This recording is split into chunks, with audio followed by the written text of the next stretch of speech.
이번에 나경원 후보는 참 잘 싸웠어요, 사실은. 그만한 후보를 경쟁인 후보로 만들고 말도 잘하고 태도도 당당하고 인상도 좋고 꽤 안보 문제나 이런 데 대해서 발언을 많이 하고 했습니다. 그러나 한나라당은 전체적으로는 나경원 후보를 조직적으로 지원하는 것 같지는 않았어요. 그리고 오세훈 씨가 무슨 죄 지은 사람처럼 전혀 보이지 않았다 하는 것도 이해가 안 돼요. 이번에 여론조사를 보면은 박원순이가 이겼지만은 그 투표한 사람 중에서 무상급식, 소위 무상급식 반대자가 더 많았다고 그래요. 여론조사에는. 216만 표, 8월 24일 날 찍었던 그 표가 그 표 플러스 한 4, 50만 표는 나올 줄 예상을 했는데 그 표도 거의 찾지 못했습니다. 왜 그러느냐? 오세훈 시장하고 너무 멀리 있으면서 이 보궐선거의 출발점이 된 이 소위 공짜 급식 문제, 이것을 이번 선거에서 주제로 삼지 않았어요. 주제로 삼았던 것이 표가 더 많이 나왔을 거라고 생각되는데, 그러니까 오세훈 지지표도 다 얻지 못하는 상황이 되었다. 그 다음에 이 박원순 씨의 약점을 부각시키는 데는 성공을 했으나 방송이 제대로 보도를 하지 않았고 사실상 이것이 확산되는 것을 방송이 막았습니다. 방송은 기계적으로 박원순은 이렇게 주장하고 나경원은 이렇게 주장한다. 이렇게 함으로써 나경원 잘못이나 박원순 잘못이나 50대 50이다. 이런 식으로 균형을 잡으면서 사실상 박원순에 유리한 보도를 했어요. 그러니까 박원순이 가지고 있는 치명적 문제점이 국민들한테 제대로 알려지지 않았다. 1등 공신입니다. 박원순 승리의 1등 공신이 KBS, MBC, SBS입니다. 왜냐? 진실을 제대로 보도하지 않았다. 언론의 원칙 하에서 뭐가 거짓이고 뭐가 진짜라는 걸 구별해서 보도하지 않았다. 그 다음에 이 좌파들은 전부 하나로 뭉쳤어요.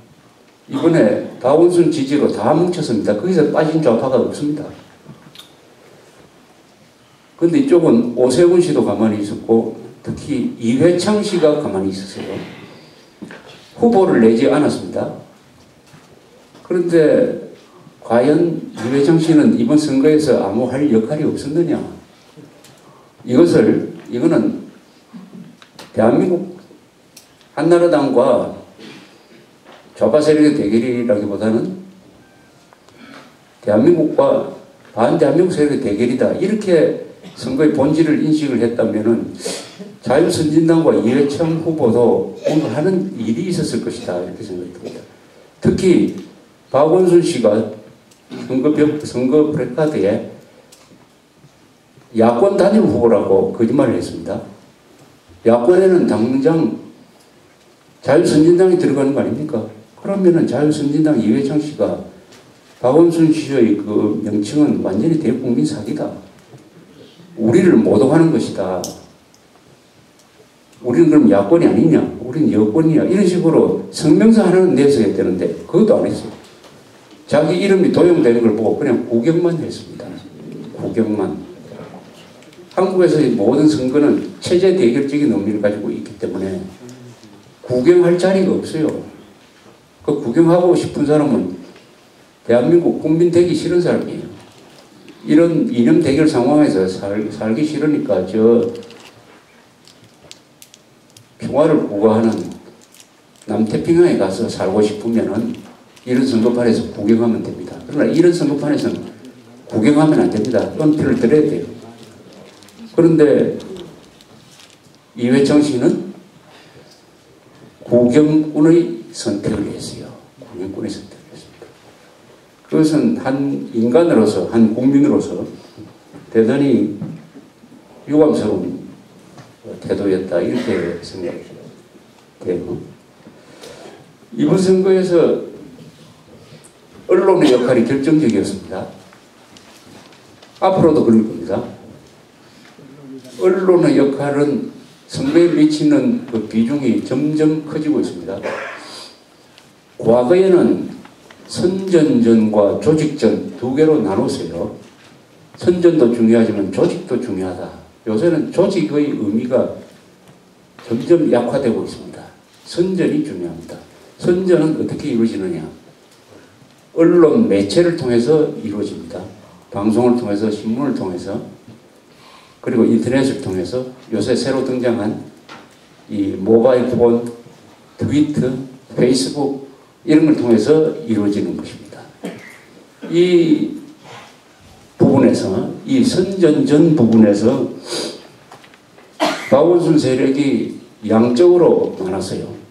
활동하는 사람이 양적으로 많고 쏟아내는 정보가 양적으로 많았습니다. 질적으로는 그렇지 못했지만 양적으로 많았다.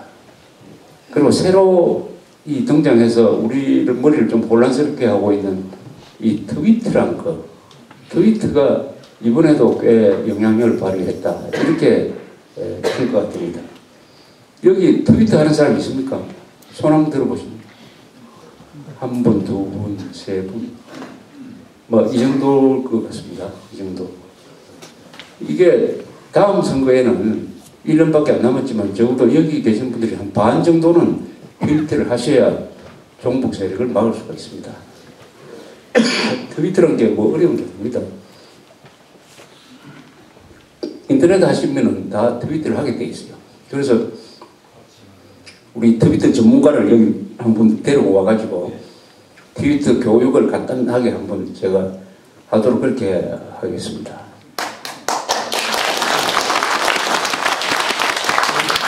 트위터라는 것은 쉽게 말하면 140자 글을 쓰는 겁니다. 거기에 140자에 맞춰가지고 글을 써가지고, 그러니까 140자니까 막 편지를 쓰면 한 3줄 아니면 4줄쯤 되는 글입니다. 거기에 핵심적인 정보를 재밌게 넣어서 불특정 다수한테 자기 회원에 가입한 자기를 하고 연관을 맺는 사람한테 나눠줍니다.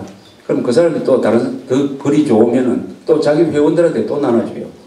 이렇게 급속도로 퍼져가는 것인데, 이것은 단기간에 분초를 다투는 일에 동원력이 아주 강한 방법입니다. 저도 하고 있습니다.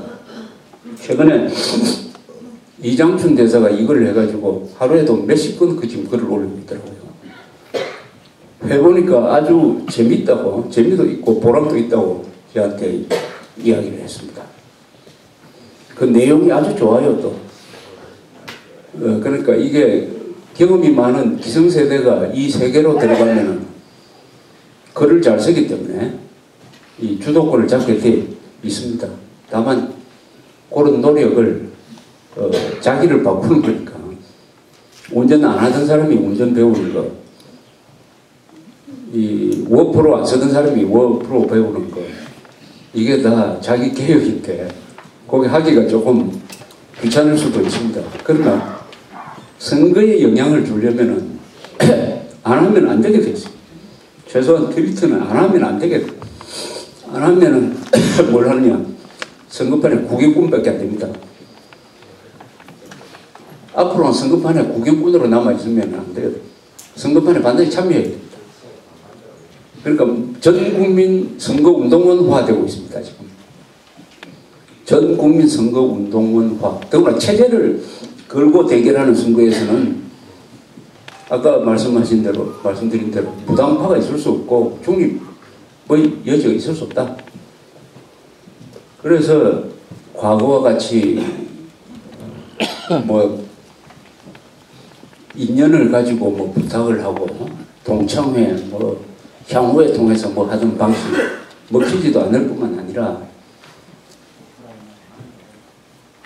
그럴 시간이 없어요. 선거라는 것은 아주 정광 스쿼트처럼 그 시간이 지나갑니다.